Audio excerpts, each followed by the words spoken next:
noches. Gracias por acompañarnos nuevamente en esta super velada de Hablando de Historia con Enrique Encirosa. Enrique, muy buenas noches. ¿Cómo tú estás? Yo siempre bien. Y hablando de boxeo, todavía mejor. Imagínate tú, usted que trilló ese camino como boxeador y como promotor, ¿no? Lo único que yo no hice fue ser juez. Oh, Todo lo demás, esquina, entrenador, relaciones públicas, comentarista, no. eh, Bueno, referí de exhibiciones, de todo. no, pero tampoco, lo único que tampoco hiciste fue de la muchachita con el letrero pasando por el ring anunciando, ¿no? Eso. No, porque yo no luzco bien en tacones. En tacones y en bikini no luzco bien. Bueno, eso lo dejamos para otro programa entonces. Pero Adelante. todo eso. Vamos a hablar hoy. Esta es la tercera conferencia sobre la historia del boxeo cubano. Vamos a hablar hoy de la primera pelea de campeonato mundial, peso completo en el hemisferio sur. La primera pelea de campeonato heavyweight en el hemisferio sur fue en Cuba, Mira, abril 4 de 1915. Y todo se basa en un principio político, porque la política a veces causa situaciones que llevan a a otras situaciones. Al principio del siglo XX había campeones mundiales negros. Esto es 40 años antes de que Robinson estuviera en la pelota. mm, ¿Eh? Pero esos campeones eran peso ligero Joe Gans, peso pluma George Dixon, que le decían el pequeño chocolate, y básicamente el gran premio del boxeo era los heavyweights, los pesos completos. Y los pesos completos habían sido dominados por blancos, de John Sullivan, Corbett Fitzsimmons, Tommy Burns. Y en aquel momento había unos, unos, yo te diría unos 15 boxeadores negros que nadie, los blancos por lo general no querían pelear con ellos porque mm, eran muy buenos, que incluían a Jack Johnson, a Sammy McVeigh, a Sam Langford, el campeón sin corona, a Joe Janet, a Black Bill, el original, el heavyweight, eh, varios más así, John Lester Johnson, que le ganó a Budinich. Y los negros por lo general peleaban entre sí. Jack Johnson peleó 3 veces con Klondike Haynes, peleó 6, 7, 8 veces con Sam McVee.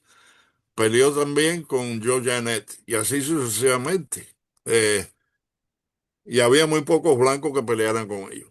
¿Eh? Uno era Jim Barry, que yo por un tiempo pensé que el hombre era negro, porque yo leía los récords. Y yo decía, este tipo peleó con Sam Langford 11 veces. Y me puse a indagar y el hombre era un blanco, un cowboy de Montana, mm. que le gustaba la droga y la bebida. Y Tenía Sam un Langford una cóctel. vez dijo, él no sabe que está peleando con un negro, él siempre está en nota. ¿Eh? Entonces,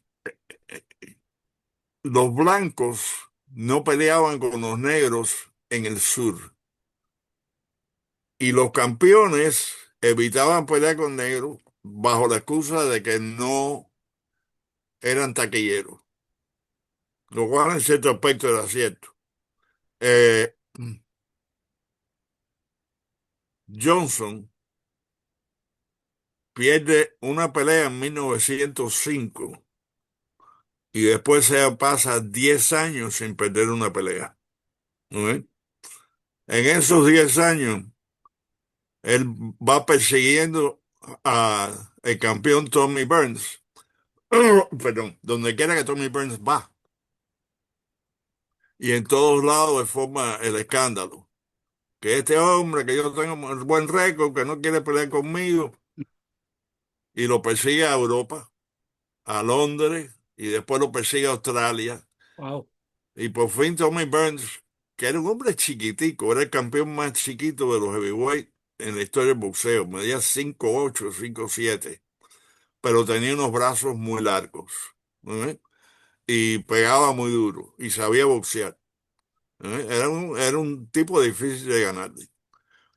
Y él persigue, y entonces en 1907 Jack Johnson se vuelve el campeón, el primer campeón negro en la división heavyweight. El problema es que no era el tipo indicado para ser campeón en el aspecto moral y Ajá. humano y todo. ¿Ok? Se casó y todas las mujeres eran prostitutas blancas. ¿Ok? Tuvo tres o cuatro. Eh, una se suicidó y se suicidó en el lugar donde ellos vivían y tenían un restaurante, el Café du Champion, Yo que era champion. un lugar exquisito en Chicago, que iban blancos y negros y tenían ahí un chef de primera, tenían un servicio de primera y tenían músicos, incluyendo al famoso U.B. Blake, que vino a morirse ya como con 100 años. Esto no le hacía ninguna gracia al público. Incluso había negros que pensaban que el hombre era un detrimento para su raza. Y además manejaba, era un tipo, un personaje. En un pueblo que pasó, le metieron una multa porque iba en su carro a un exceso de velocidad increíble. Tenía carro de 12 cilindros, creo, un Duesenberg. Y pagó la multa y la pagó doble. Y Ya, el policía le dijo, ¿y por qué tú estás pagando doble? Y dice, porque yo regreso por el mismo camino. ya sabes. Como diciendo, La velocidad va por adelante. y no voy a aminorar cuando pase por aquí. Sí. Viene entonces una ley retroactiva. ¿Ok? El gobierno de Estados Unidos, que había mucha gente que estaba encarnado en él, congresistas, etcétera. El gobierno de Estados Unidos crea la ley Mann, Mann. Y la ley Mann lo que te dice es que si tú estás cruzando con una prostituta de un estado a otro, ¿eh? Eh, por razones sexuales, estén casados o no, Sí. ¿ok? Es un delito federal, Ya usted sabe. ¿ok?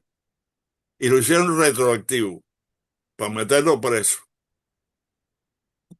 Y Johnson se escapa haciéndose pasar por pelotero, con un team de peloteros negros se va para Canadá. Y de Canadá va para Europa. Y en Europa le va muy bien.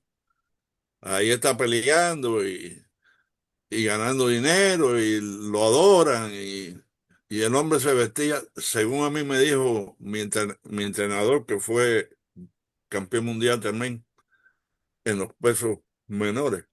Pero me dijo, oye, dice, Johnson era un tipo que se vestía, dice, como en aquella época todo el mundo se vestía de negro o de carmelita, ¿no? Con sombreros y Sí. corbata. Dice, este se vestía, dice, tela muy fina, pero era amarillo, Oh. azul ligero, color menta, dice, y lucía bien, porque era ropa cara y zapatos caros. Entonces, él está ahí en Francia de lo mejor y empieza la segunda, la Primera Guerra Mundial, 1914. Y ahí él empieza a buscar la manera de irse de Europa, porque lo que viene es candela. ¿Eh? Él había estado en Francia y Francia está al borde de la invasión alemana. Entonces quiere regresar a Estados Unidos. Él alega años después que él pierde la pelea con Willard, ¿ok? Con la Esperanza Blanca. De Ujú. ahí se hizo una película, una obra de teatro, se han escrito libros. Yo tengo un libro aquí que se llama Las grandes esperanzas blancas, que me narra todos los diferentes prospectos que había en aquella época, blanco. Él Bueno, alega de después. más está decirte que si había la esperanza blanca era porque todos los negros estaban dando leña de todos los colores, ¿no? No, no, no, no. Ok, había muy buenos boxeadores negros, Mm. muy buenos. Eh, y curiosamente, cuando Johnson gana el campeonato, no le da chance a ningún negro. Ningún negro pelea por el título con Johnson. Y él decía, nada, los negros peleando con negros no atraen mosca. Ujú. Como diciendo, no, no traen público. Sí, Pero eh, la realidad es que él no quería que pelear con alguno de esa gente otra vez. o sea, Las peleas con esa gente han sido duras. Entonces él alega que el gobierno de Estados Unidos le da un trato, que si él pierde con Willard, lo dejan regresar a Estados Unidos y le tumban los cargos. ¿Eh? Eso él se lo vendió años después a Nat Fletcher, el editor del Ring. Nat Fletcher lo compró y lo guardó y pensó que esto es imposible. No tiene sentido común. Y la mayoría de los historiadores no han creído ese cuento. El asunto es que, fíjate, eh, si hubiera habido un trato, ¿eh? ¿Por qué la pelea que estaba pactada a 45 rounds de wow. 3 minutos? ¿Por qué la pelea esa duró 26 rounds? Si alguien se iba a tirar bajo ese sol ardiendo Pa al más. aire libre en Cuba, ¿no es? Eh, no hubieran esperado 26 rounds. Si hubiera habido un trato, ¿por qué Johnson no regresó a Estados Unidos inmediatamente? 5 años se tardó en regresar a Estados Unidos. Y cuando regresó lo metieron preso un par de años. ¿Eh? Además de eso,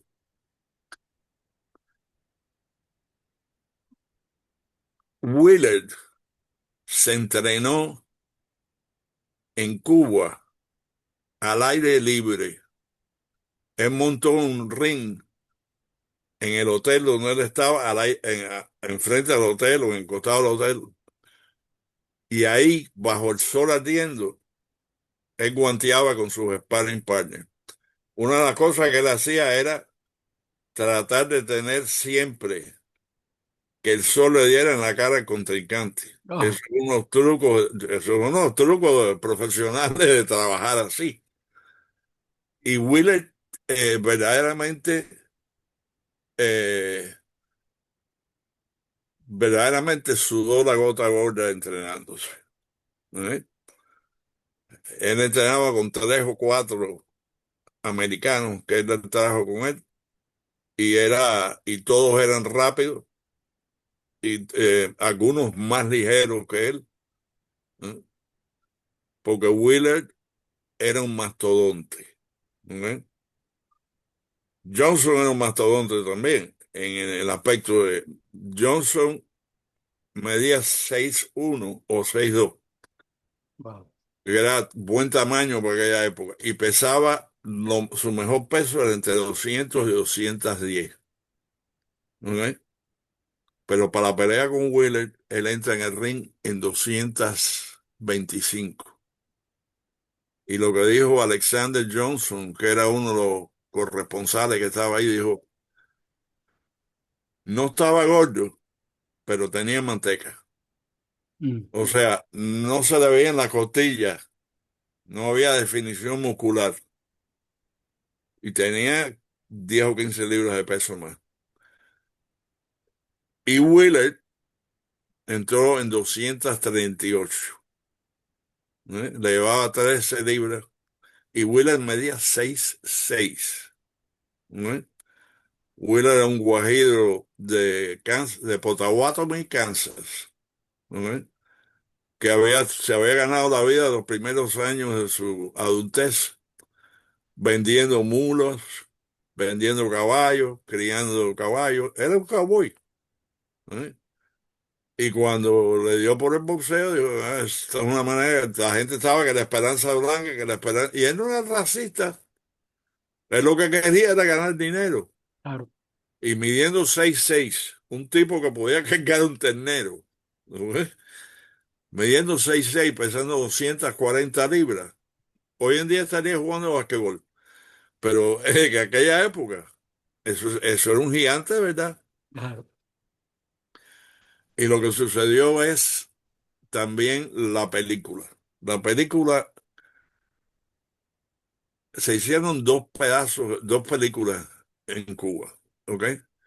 En una, Santos y Artigas, la empresa de circo, le permitieron tomar unos minutos de filmación para usarlo de trailer en los cines. Pero la película que se hizo, que dura los 26 rounds, eh, se mostró en los cines un tiempo. En muchos cines en Estados Unidos no querían mostrar en los lugares, sobre todo en los lugares más racistas, Mm, porque había racismo, ah, ¿no es? Había un racismo. Oye, la guerra civil terminó en el 65 y estamos hablando del 15. Había gente viva todavía que había estado en esa guerra. Y había gente más joven que había perdido al padre en aquella guerra. claro. Entonces sí, había su racismo. Y entonces la película se pierde. De pronto nadie la encuentra, no hay nadie que tenga una copia de la película. Y en los años 60, Jimmy Jacobs, que era el campeón mundial de handball, y era un multimillonario que le encantaba el boxeo, y fue uno de los managers de Mike Tyson después. Jimmy Jacobs, que era un coleccionista de boxeo, igual que yo, vaya. Yo no tengo ni una décima parte, ni una centésima parte de lo que tenía él, pero eh, tengo un muro entero lleno de libros y revistas Ahí se ve. y guantes firmados. Pero Jimmy Jacobs recibe un mensaje diciendo, oye, yo tengo una película aquí que encontré en mi casa. Es un tipo de Australia. Y creo que es la pelea de Willie Johnson. Usted se interesa, compadre. Sí, ¿qué tú quieres? Y, bueno, entonces empezaron a hablar y le ofreció $1.500 por el film ese. Mm, Y el tipo le dijo, bueno, te lo mando por correo. Y dice, no, no, yo lo voy a buscar. Y se montó en un avión y fue a Australia a buscar la película. Y en la película no es lo que cuenta Jack Johnson. ¿Ok? Los primeros 12 rounds, Jack Johnson le va a Wheeler a noquearlo. Y empieza a darle golpe a Wheeler todo lo que puede. Pero Wheeler es un tipo grande.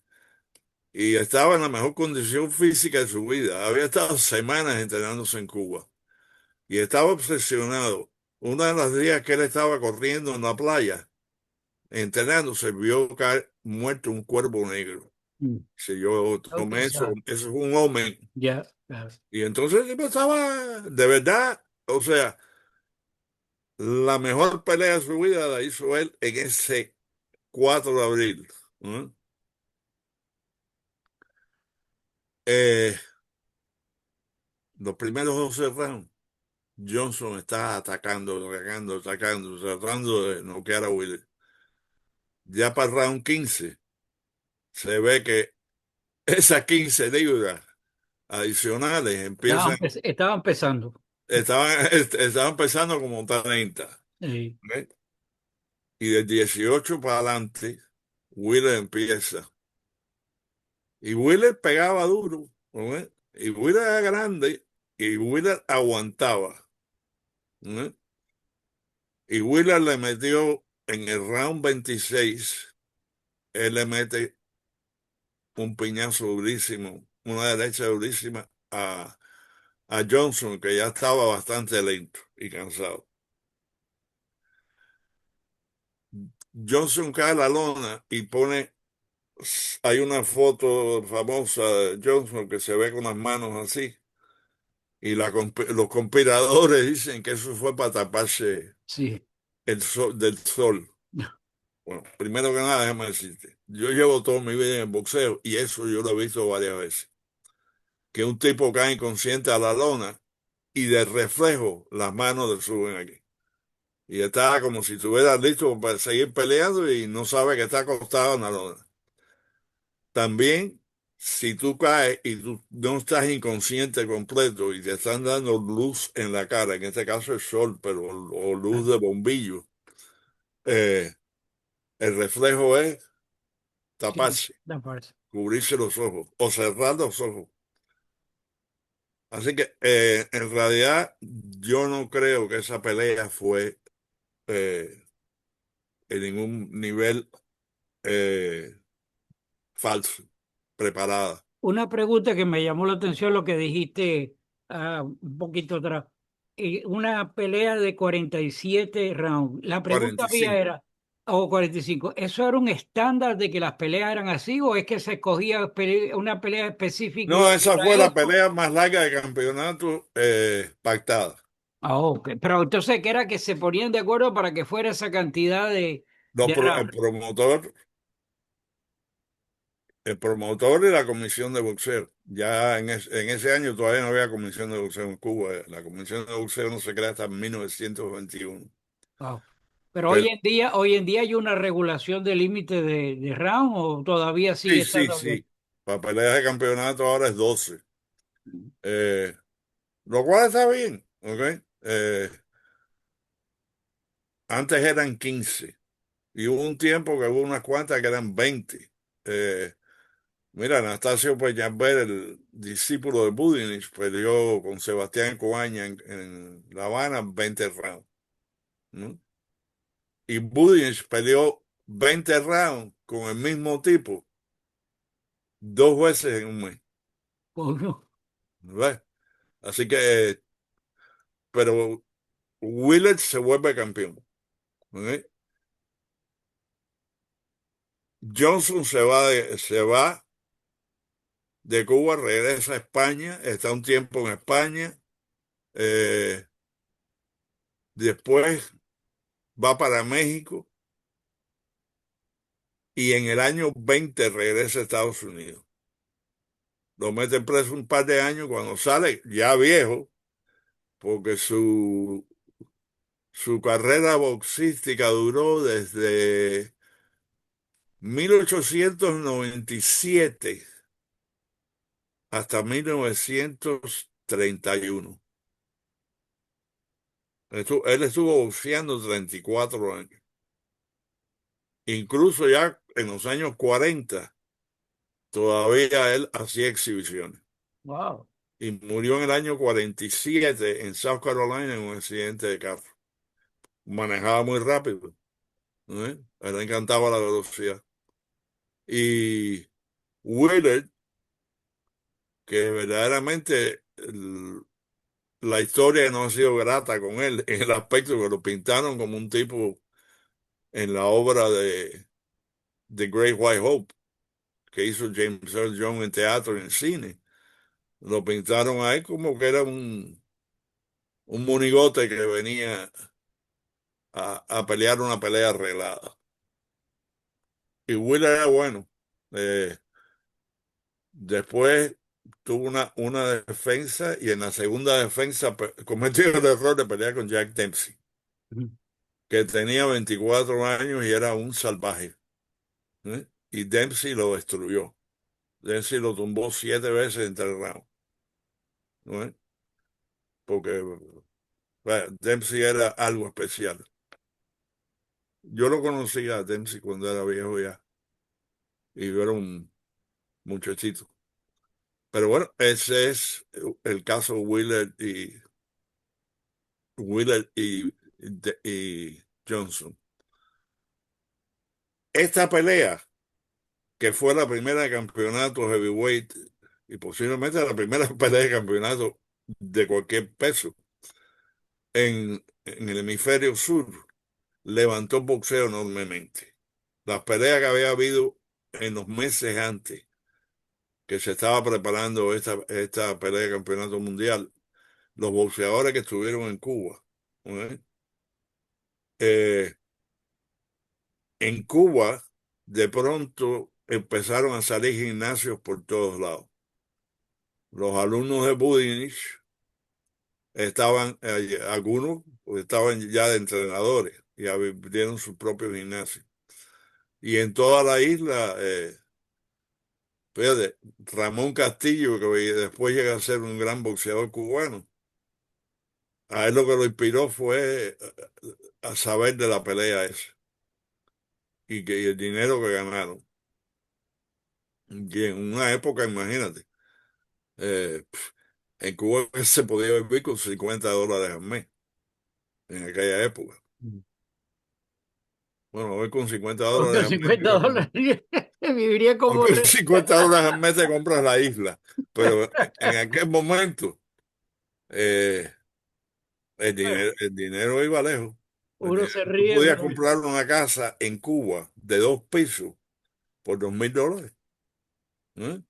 Una casa de 2 pisos con plomería y todo. mm, ¿Eh? Entonces empezaron a salir boxeadores cubanos de todos lados. Y en la próxima conferencia vamos a hablar de los primeros ídolos nacionales. Porque como te dije, en realidad la época de bullying, el 10 al 15, lo que trajo fueron muchos preliminaristas. Muchos empezaron como preliminaristas. claro. Y cuando se apartaban del boxeo después de unas cuantas peleas, algunos se volvían entrenadores, otros referí como Fernando Ríos. Y, pero hubo quien llegó lejos, y eso vamos a hablar en el próximo programa vamos a hablar de Lalo Domínguez, ¿No? el terrible mulato, del Topacio de Cienfuegos, Enrique Ponce de León. Oye, el eh, pequeño chocolate que tú mencionaste era porque era pequeño o era... el pequeño, sí, era peso pluma. era pequeño. Yo pensaba que era un apodo porque a lo mejor el tipo era. No, era un negrito Nos chiquitico. quedan como 6 minutos. Quiero hacerte una pregunta.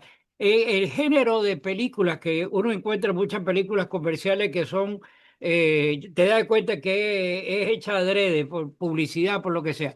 Pero grandes películas en el ramo del boxeo, ¿qué hay? Porque yo, que soy un neófito en esto, ¿verdad?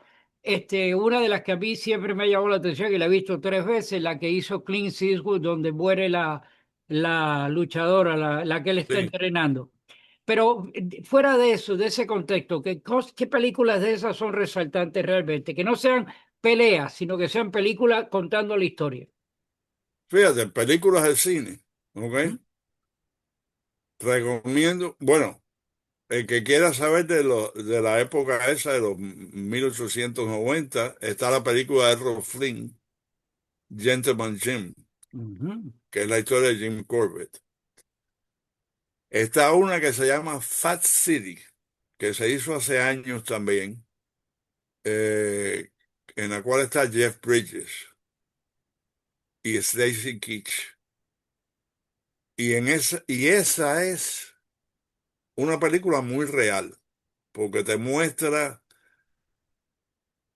el preliminarista que empieza y se va frustrando según va perdiendo. El que fue bueno en su época y ahora está peleando por 4 pesos, porque no puede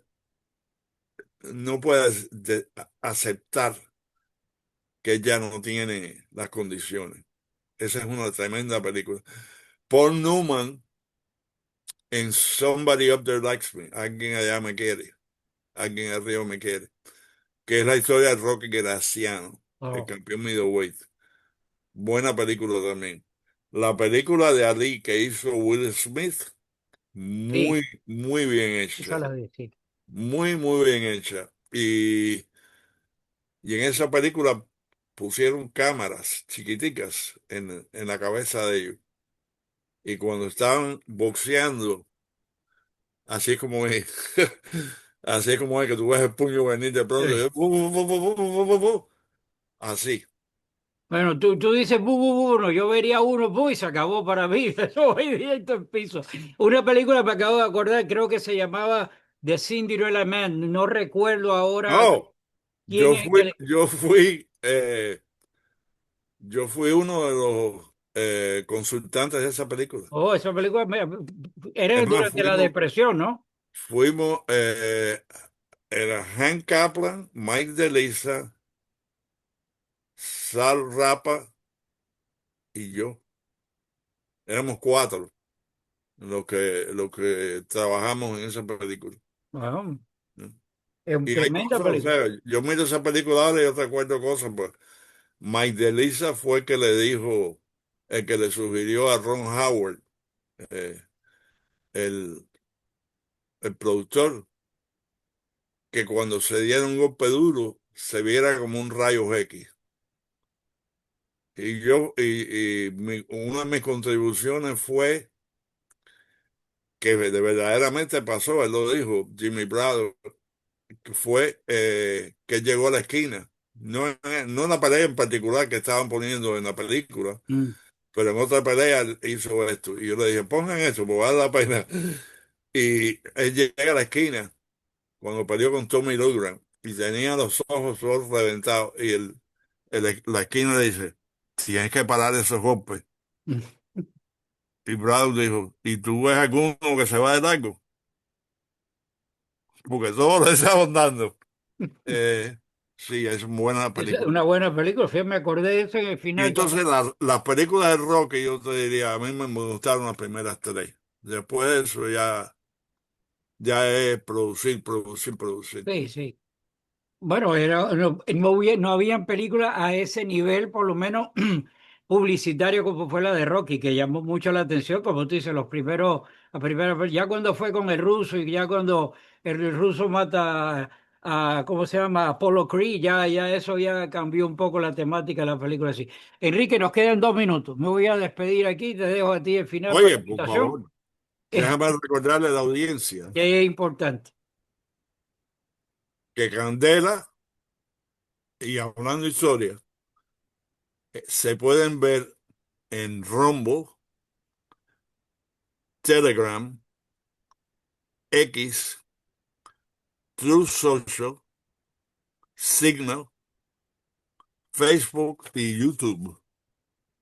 Y yo voy a acotar algo aquí. Véanlo en Rombo. En Rombo trabaja muy bien, las demás trabajan, pero la verdad que con la que tiene sinceridad, que no hay censura, que no hay limitación en cuanto a las expresiones, la de Rombo me parece que es lo mejor de lo mejor que hay. Y los que quieran mirar récords de boxeadores, una de las páginas más grandes de Internet, en la cual yo soy uno de 100 o 200 editores, ahí se pueden ver los récords de todos ellos. Los cubanos, los americanos, los chinos, los franceses.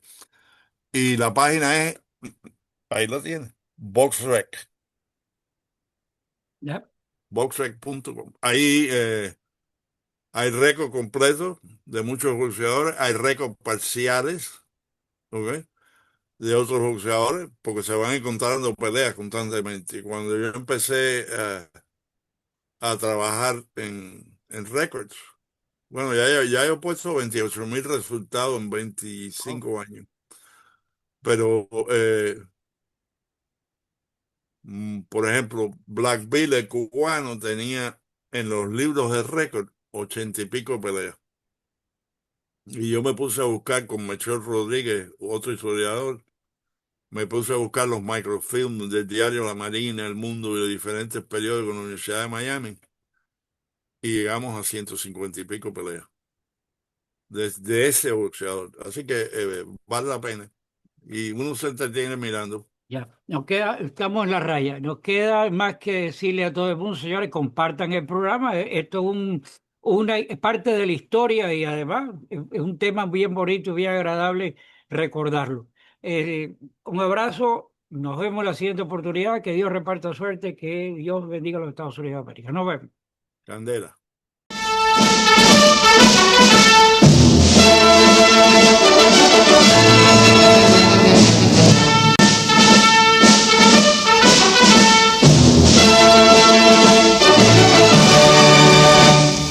Combate, correr, hay a veces que la patria os contempla orgullosa, oye más una muerte gloriosa que morir por la patria es vivir.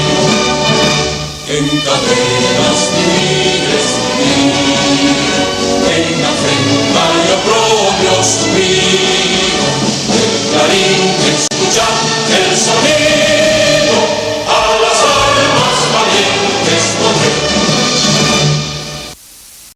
I pledge allegiance to the flag of the United States of America and to the republic for which it stands, one nation, under God, indivisible, with liberty and justice for all.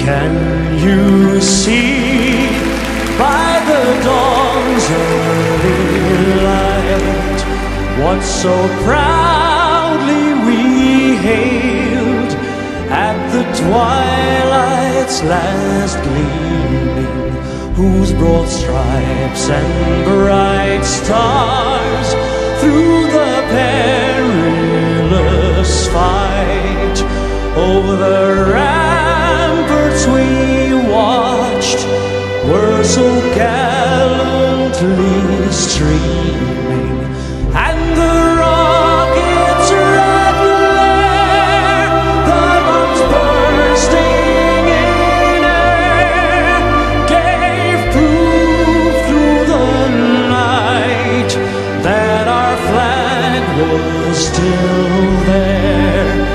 Oh, say does that star-spangled banner yet wave o'er the land of the free and the home of the brave?